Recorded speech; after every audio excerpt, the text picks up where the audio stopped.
Ahmad series की तीसरी कहानी इज्जत एक खजाना है। इस कहानी में हम सीखेंगे अदब व आदाब, बड़ों का एहतराम। ऐसी छोटी कहानियाँ बच्चों को वो सबक देती हैं जो किताबें नहीं दे सकती। बड़ों की इज्जत ना सिर्फ दीन का हुक्म है, बल्कि एक ऐसा खजाना है जो हमें प्यार, दुआएं और जिंदगी की असल समझा देती है। एक शाम अहमद और उसका खानदान दादा अब्बू से मिलने गए, जो एक खूबसूरत गुलाबों वाले बागीचे के साथ आरामदेह घर में रहते थे। जब मम्मा चाय बना रही थीं, दादा अब्बू ने अहमद को आवाज दी। बेटा, इधर आओ, मेरे पास बैठो। मैं तुम्हें उस वक्त की एक कहानी सुनाता हूँ जब मैं तुम्हारी उम्र का था। कहानी कुछ लंबी और आहिस्ता थी, मगर अहमद ने ना तो बीच में टोका, ना ही उकताकर नजर इधर उधर की।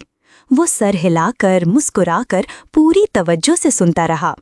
जब दादा अब्बू ने कहानी मुकम्मल की तो मोहब्बत से मुस्कुराकर कहा, अहमद, तुम बहुत बाआदाब और समझदार बच्चे हो। मैं तुमसे बहुत खुश हूँ क्योंकि तुमने मेरे बात को तवज्जो से सुना और सीखने की कोशिश की। बाद में गाड़ी में मम्मा ने कहा, तुमने दादा जान को बहुत खुश किया आज।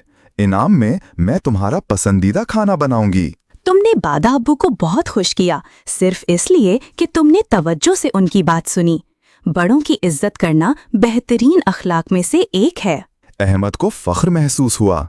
उसने कोई बड़ा काम नहीं किया था, मगर उसने किसी को अहम महसूस करवाया था। इज्जत देना, खामोशी से सुनना और बड़ों के साथ खुलूस से पेश आना, ये सब छोटे मगर बुलंद अखलाकी आमाल हैं। ये कहानी सिखाती है कि हम दूसरों को सिर्फ अपनी मौजूदगी, तवज्जो और अदब से कीमती महसूस करवा सकते हैं, और यही वो अखलाक हैं जो इंसान को बड़ा बनाते हैं, चाहे उम्र छोटी ही क्यों ना हो। और यही सबसे बड़ी बात थी। प्यारे बच्चों, अगर आपको ये कहानी पसंद आई हो तो हमें लाइक, शेयर और सब्सक्राइब करना मत भूलें।